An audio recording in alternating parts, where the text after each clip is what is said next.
Steven Coreno, KOR Sports. We're here with Bam Rodriguez. Man, you got the belt right here. Co-main to Canelo.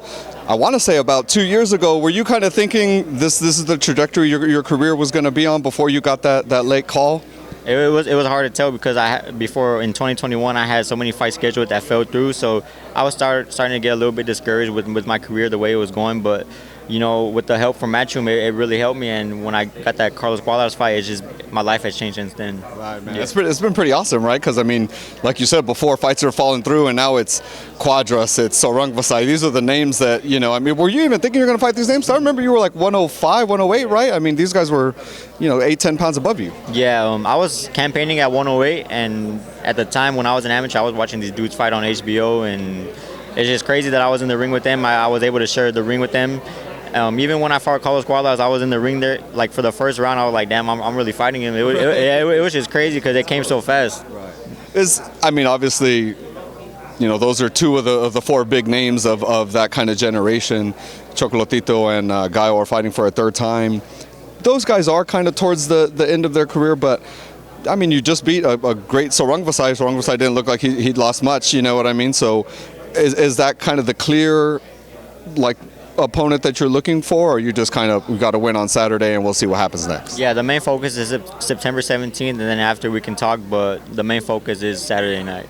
With the trilogy fight between Gallo and Chocolatito, do you favor either guy with that? I believe Chocolatito will take that one. I believe he won the second one as well, so it's just going to be the same thing, and I feel like he's going to come out even better, more motivated, since they took his decision in that second fight. So that third fight will really solidify that he is the true winner out of that trilogy.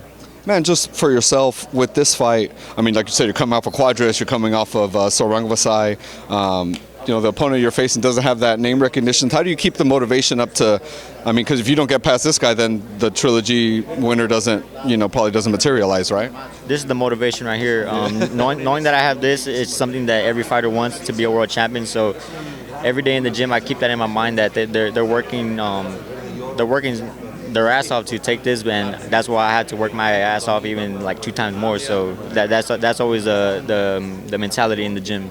When you get like the Lomachenko comparison, I know you kind of were framing your footwork kind of after Lomachenko. Do you kind of complimented by that, being like, hey, it's working? You know what I mean? Maybe I am kind of looking like what my goal was. Yeah, coming up as an amateur, I would watch a lot of Lomachenko and pick up his techniques and go to the gym and working on myself, and they just came natural to me. So I'm really thankful for Lomachenko. Yeah. Man, Loma, Devin Haney, it sounds like if they both win their prospective next fights, that could be the next fight for them too. How does that one play out, you think? I'm a fan of Lomachenko, but Devin Haney, he supports me, so he gets my support as well. And he does have what it takes to beat Lomachenko, because he is a smart fighter, and it'll be a very technical fight, and I would favor Devin Haney.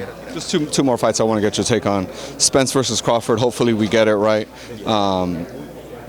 The left-handed on left-hand battle between those two guys, how do you think that ends up working out between them two? It just plays out for a great fight. Crawford, he switches as well, so you never know what he's going to bring to the table. He adjusts to any style, but Spence, he's a dog. He'll walk you down, and he'll find a way to win. And he's from Texas too, so I would favor Spence. Do you have any Texas Spence stories that you remember from like the amateurs or anything like that? Him being around in the amateurs or anything? I've never even met Spence, but yeah, but I do know he's from Texas, and he has my support. And just last one, man, Canelo versus Triple G, the third one. We both know kind of where we're at, right? Bivol, Canelo's coming off of the Bivol loss. Triple G got a knockout win, but did look like he was getting up there in age against Murata. Well, how does it play out on Saturday night? I favor Canelo in this fight. Golovkin, he's already kind of old, but Canelo's he's going to come back even hungrier than he was for the Bivol fight, knowing that he's coming off from that loss. He can't win, he can't lose back to back, so it's just going to be more motivation for him, and I believe he will end the fight before the 12th round. Well, hopefully fans get to their seats early, brother, so I could see the co-main event, which might steal the show, man. Thank you so much, brother. Appreciate you, man. Anytime.